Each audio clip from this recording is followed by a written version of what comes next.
Capítulo 2. Escândalo em massa. Nesse tempo, muitos hão de se escandalizar, trair e odiar uns aos outros. Levantar-se-ão muitos falsos profetas e enganarão a muitos. E por se multiplicar a iniquidade, o amor se esfriará de quase todos. Aquele, porém, que perseverar até o fim, esse será salvo. Mateus capítulo 24, versículos 10 a 13. Neste capítulo de Mateus, Jesus está dizendo quais serão os sinais do fim desta era. Seus discípulos perguntaram: que sinal haverá da tua vinda? A maioria das pessoas concorda que estamos nos tempos da volta de Jesus. É inútil tentar precisar a data exata da sua volta. Somente o Pai o sabe. Mas Jesus diz que conheceríamos a época, e ela é agora. Nunca antes vimos um tamanho cumprimento profético na igreja, em Israel e na natureza. Assim, podemos dizer com confiança que estamos no período que Jesus descreveu em Mateus 24. Observe os sinais da sua volta iminente. Muitos hão de se escandalizar. Não poucos, mas muitos. Primeiro, precisamos perguntar: quem são esses que se escandalizam e acabam se ofendendo? São eles os cristãos ou apenas a sociedade em geral? Encontramos a resposta ao prosseguirmos na leitura. E por se multiplicar a iniquidade, o amor se esfriará de quase todos. A palavra grega para amor nesse versículo é ágape. Há diversas palavras em grego para amor no Novo Testamento, mas as duas mais comuns são ágape e filéu. Filéu define o amor que existe entre amigos. É um amor afetuoso e condicional. Filéu diz: você coça minhas costas e eu coço as suas. Ou você me trata bem e eu farei o mesmo. Por outro lado, ágape é o amor que Deus derrama no coração de seus filhos. É o mesmo amor que Jesus nos dá liberalmente. Ele não se baseia no desempenho nem em retribuição. É um amor que dá, mesmo quando é rejeitado.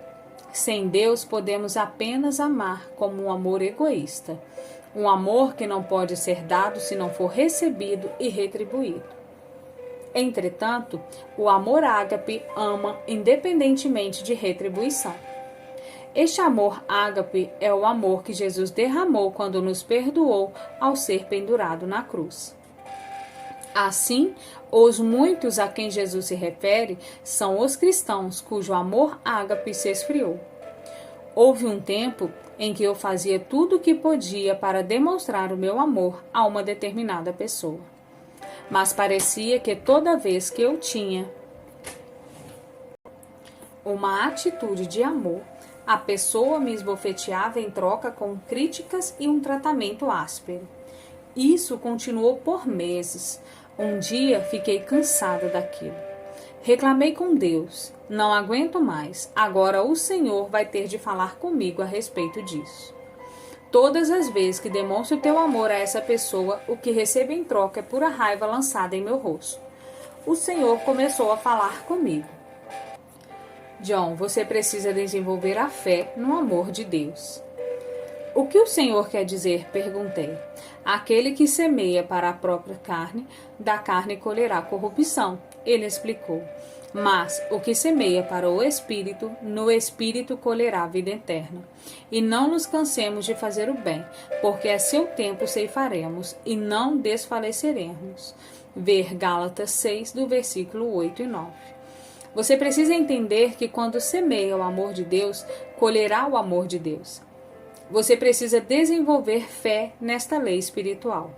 Muito embora possa não colher do mesmo campo onde semeou e nem tão rápido quanto gostaria. O Senhor continuou. Na minha hora de maior necessidade, meus amigos mais próximos me abandonaram.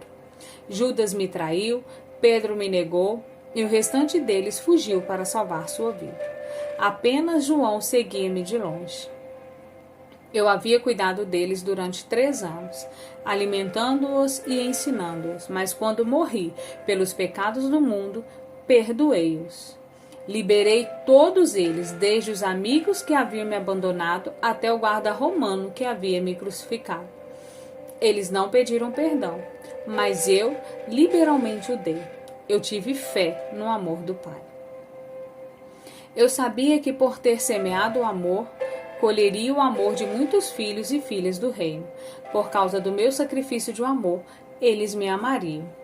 Eu disse: amai os vossos inimigos e orai por aqueles que vos perseguem, para que vos tornei filhos do vosso Pai Celeste, porque ele faz nascer o sol sobre maus e bons, e vir chuvas sobre justos e injustos. Porque, se amardes o que vos amam, que recompensa tendes? Não fazem os publicanos também o mesmo? E, se saudardes somente os vossos irmãos, que fazeis demais? Não fazem os gentios também o mesmo?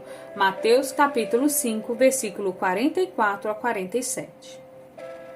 Grandes expectativas. Percebi que o amor que eu estava dando estava sendo semeado no Espírito e que finalmente eu colheria aquelas sementes de amor. Eu não sabia de onde, mas a colheita viria. Já não via mais como um fracasso quando a pessoa a quem eu dava tanto amor não me retribuía. Isso me deixava livre para amar aquela pessoa ainda mais. Se mais cristãos reconhecessem esse fato, eles não desistiriam nem se ofenderiam. Geralmente, este não é o tipo de amor no qual andamos. Andamos em um amor egoísta que se decepciona com facilidade quando as nossas expectativas não são atendidas. Se tivermos expectativas a respeito de determinadas pessoas, essas pessoas podem nos decepcionar. Elas nos decepcionarão quando deixarem de atender às nossas expectativas. Mas, se não tivermos expectativas com relação a alguém, qualquer coisa que nos seja dada será uma bênção e não algo que nos é devido. Nós nos predispomos a nos ofender quando exigimos certos comportamentos daqueles com quem nos relacionamos. Quanto mais esperamos, maiores são as possibilidades de nos ofendermos. Muros de proteção. Um irmão ofendido resiste mais que uma fortaleza, e suas contendas são ferrolhos de um castelo. Provérbios capítulo 18, versículo 19. É mais difícil alcançar um irmão ofendido do que conquistar uma cidade fortificada. As cidades fortes tinham muros ao seu redor. Esses muros eram a certeza de proteção da cidade. Eles mantinham os habitantes indesejados e invasores do lado de fora. Todos os que chegavam passavam por uma sondagem. Os que deviam impostos não eram autorizados a entrar até que pagassem sua dívida. Os que eram considerados uma ameaça à saúde ou à segurança da cidade eram mantidos do lado de fora. Quando somos feridos, construímos muros para proteger nosso coração e evitar futuras feridas. Passamos a ser seletivos, negando a entrada a todos que tememos que possam nos ferir. Sondamos e deixamos de fora qualquer pessoa que aparentemente nos deve algo. Impedimos seu acesso até que paguem a dívida completamente. Abrimos nossas vidas somente para aqueles que acreditamos estar do nosso lado. Mas, em geral, as pessoas que estão do nosso lado também foram ofendidas. Assim, em vez de ajudar, colocamos mais pedras sobre os muros que já existem. Sem que percebamos, esses muros de proteção se tornam uma prisão. Quando isso acontece, não apenas somos cautelosos com relação a quem entra, como ficamos aterrorizados a ponto de não nos aventurarmos a sair da nossa fortaleza.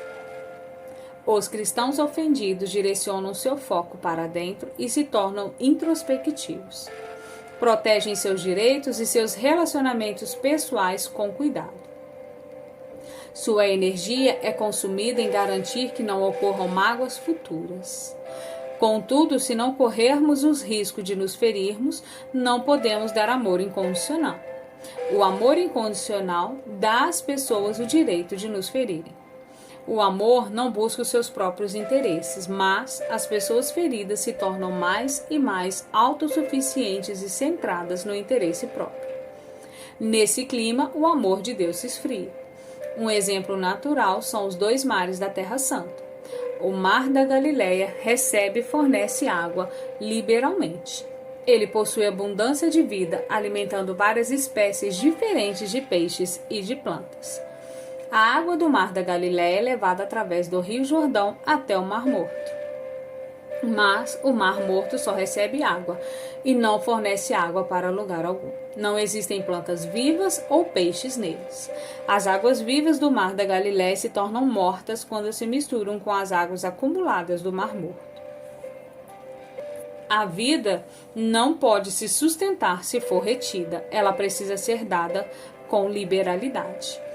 Assim, um cristão ofendido é alguém que recebe vida, mas, por causa do medo, não consegue liberar vida. Consequentemente, até a vida que entra se torna estagnada dentro dos muros ou da prisão da ofensa.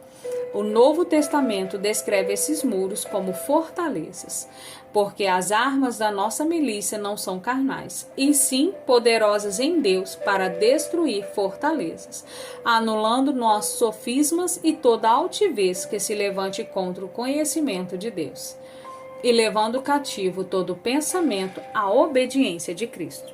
2 Coríntios 10, versículo 4 e 5. Essas fortalezas criam padrões estabelecidos de raciocínio através dos quais toda informação que entra é processada. Embora elas tenham sido inicialmente levadas com o fim de proteger, passam a ser uma fonte de tormento e distorção, porque guerreiam contra o conhecimento de Deus. Quando filtramos tudo através das nossas mágoas, rejeições e experiências passadas, achamos impossível crer em Deus. Não conseguimos crer que ele está falando sério quando diz o que diz. Duvidamos da sua bondade e fidelidade porque o julgamos segundo os padrões estabelecidos pelo homem em nossas vidas. Mas Deus não é um homem. Ele não pode mentir. Números capítulo 23, versículo 19. Os seus caminhos não são como os nossos caminhos, e os seus pensamentos não são os nossos pensamentos. Isaías 55, versículo 8 e 9. As pessoas ofendidas são capazes de encontrar passagens nas Escrituras para sustentar sua posição, mas essa não é a forma correta de compartilhar a palavra de Deus. O conhecimento da palavra de Deus sem amor é uma força destrutiva porque ela faz o homem inflar de orgulho e legalismo. 1 Coríntios 8, do 1 ao 3. Isso faz com que nos justifiquemos em vez de nos arrependermos por nossa falta de perdão, criando uma atmosfera na qual podemos ser enganados, porque o conhecimento sem o amor de Deus leva ao engano. Jesus nos adverte contra os falsos profetas imediatamente após a sua declaração de que muitos se escandalizarão. Levantar-se-ão muitos falsos profetas e enganarão a muitos. Mateus capítulo 24, versículo 11. Quem são os muitos a quem eles enganarão? A resposta é: os que se escandalizaram e cujo amor se esfriou. Mateus 24, versículo 12.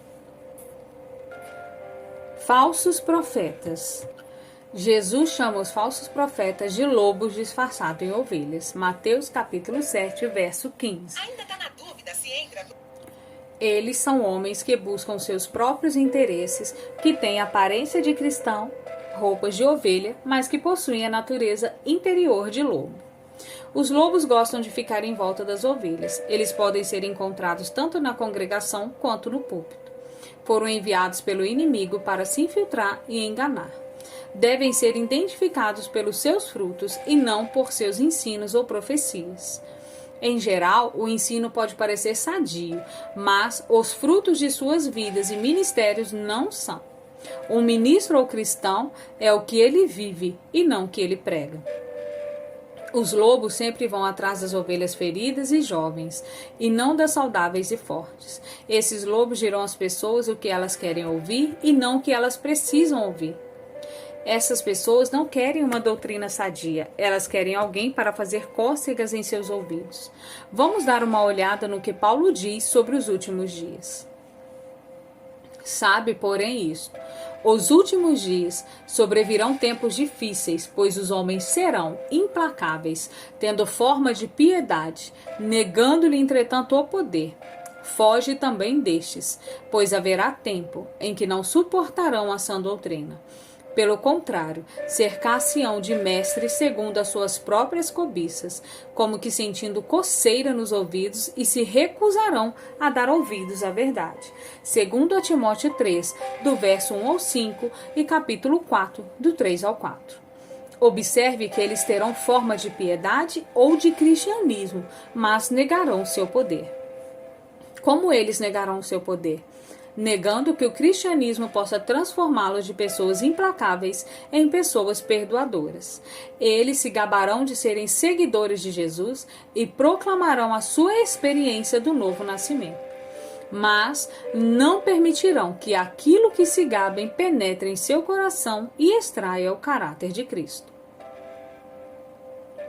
Geração de informação.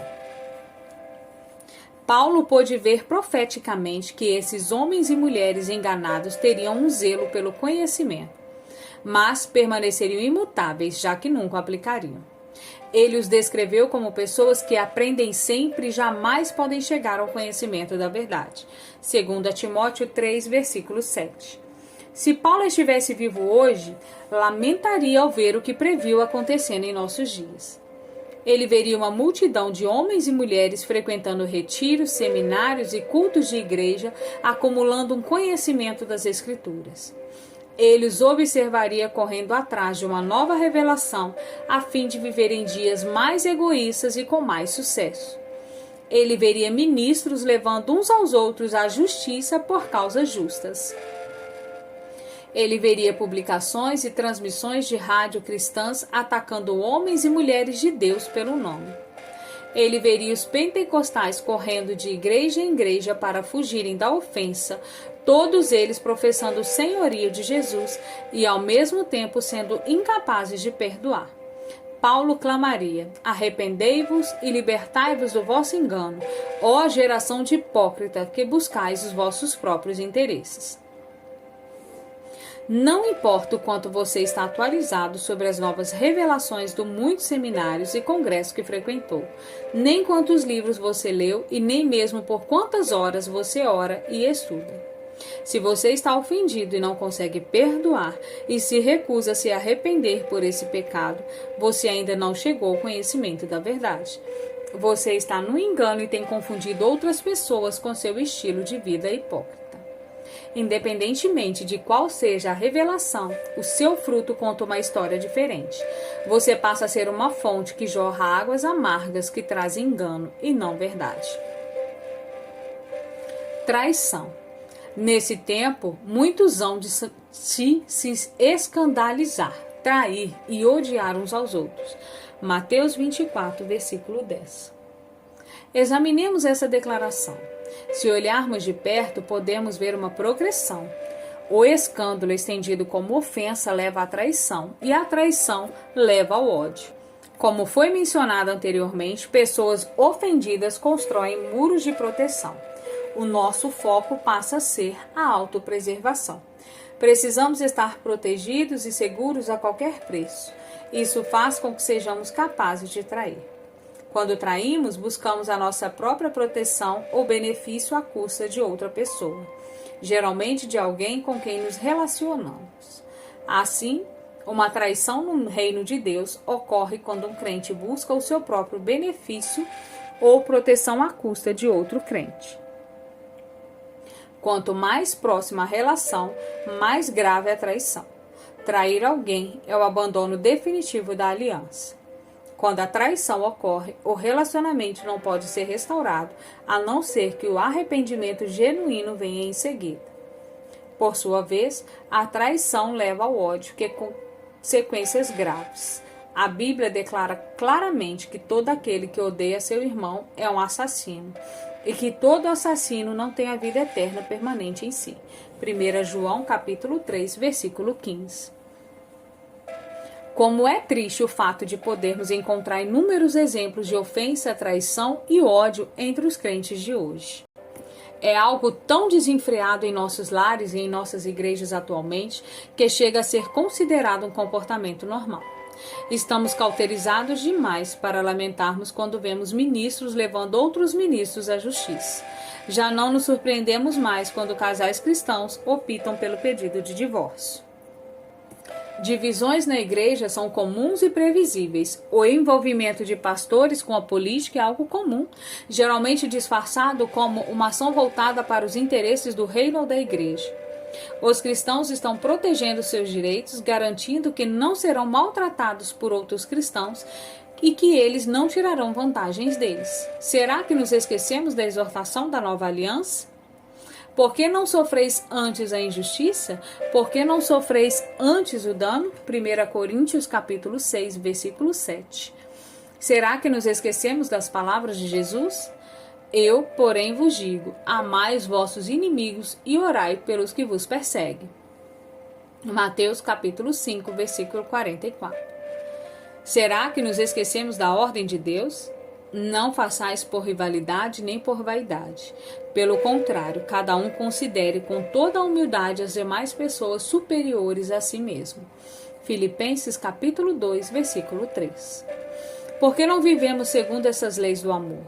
Por que somos tão rápidos em trair em vez de entregarmos nossas vidas um pelos outros, mesmo correndo o risco de sermos enganados? O motivo é esse. O nosso amor se esfriou e o resultado é que ainda estamos procurando nos proteger. Não podemos entregar o nosso cuidado a Deus com confiança quando estamos tentando cuidar de nós mesmos. Quando Jesus foi injustiçado, ele não cometeu injustiça em troca, mas entregou sua alma a Deus que julga retamente. Somos alertados a seguir os seus passos. Portanto, para isto mesmo fostes chamados, pois que também Cristo sofreu em vosso lugar, deixando-vos exemplo para seguirdes os seus passos, o qual não cometeu pecado, nem dolo algum se achou em sua boca. Pois ele, quando ultrajado, não revidava com o traje, quando maltratado, não fazia ameaças, mas entregava-se àquele que julga retamente. 1 Pedro, capítulo 2, versículo 21 e 23. O capacitador. Precisamos chegar ao ponto de confiarmos em Deus e não na carne. Muitos adoram a Deus com seus lábios, afirmando que Ele é a sua fonte, mas vivem como órfãos, dirigem suas próprias vidas e ao mesmo tempo confessam com sua boca: Ele é meu Senhor e meu Deus. Creio que você pôde perceber o quanto é grave o pecado da ofensa. Se ele não for tratado, a ofensa acabará levando à morte. Mas, quando você resiste à tentação de se sentir ofendido, Deus opera uma grande vitória. Se o diabo pudesse nos destruir, quando bem entendesse, já teria nos eliminado há muito tempo. Antes de ler este livro, estava em uma fase de total ausência de comunicação com Deus. Eu era salva, mas havia algo entre Deus e eu que não estava nada bem. Sabia que o erro não era parte do Senhor, mas simplesmente não entendia qual era o problema. Um dia estava na casa de uma amiga e ela tinha a Isca de Satanás de John Bevere. Levei-o para casa e comecei a lê-lo. Eu não conseguia interromper a leitura. O livro tinha uma unção tão grande que meu espírito simplesmente o devorou. Quando estava na metade do livro, de repente percebi que o que estava impedindo meu relacionamento com o Senhor era um espírito de ofensa. Geórgia.